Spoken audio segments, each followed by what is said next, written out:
L'universitarisation des territoires est un sujet d'actualité.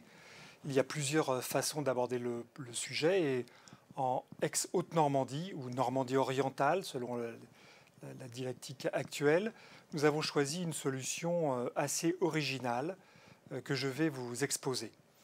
Le problème actuel est celui de l'augmentation des étudiants en médecine et donc de leur formation, et se pose donc la question de savoir comment universitariser plusieurs endroits d'un territoire de santé.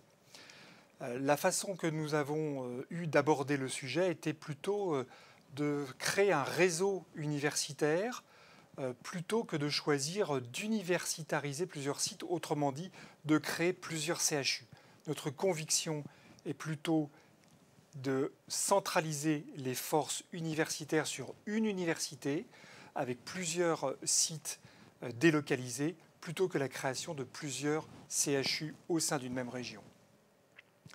Nous avons donc travaillé avec la ville du Havre, qui est la deuxième ville la plus importante de notre subdivision, qui est une ville qui historiquement est plutôt en relation de compétition avec la ville de Rouen. Et nous avons travaillé depuis plusieurs années sur un rapprochement pour convaincre nos amis et collègues et voisins du Havre de l'intérêt de développer une coopération plus qu'une compétition à la fois sur le plan universitaire, de soins, mais aussi sur d'autres aspects comme des aspects industriels ou commerciaux.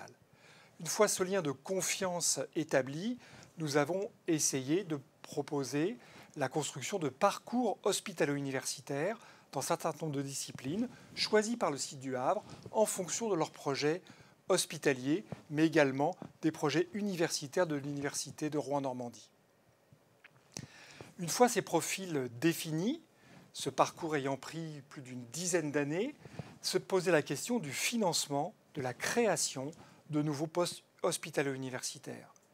Et là, nous avons été extrêmement aidés par les politiques de l'agglomération du Havre qui ont décidé de financer sur leurs fonds municipaux et d'agglomération des postes hospitalo-universitaires pérennes au fil du temps qu'il a fallu ensuite négocier entre l'université et le ministère de l'Éducation supérieure.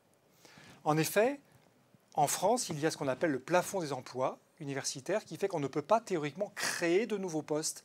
Il faut discuter pour obtenir soit la transformation de certains postes universitaires d'une discipline vers l'autre, soit le financement dans des cas exceptionnels de nouveaux postes.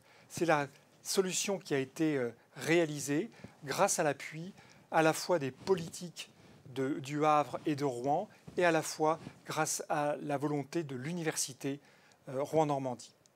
Ainsi, nous avons pu augmenter le pool total des universitaires de médecine entre Le Havre et Rouen, universitariser des services du Havre, augmenter notre potentiel d'enseignement et de recherche dans cette vallée de la Seine, sans pour autant partir dans une compétition qui aurait constitué à créer un deuxième CHU dans cette subdivision.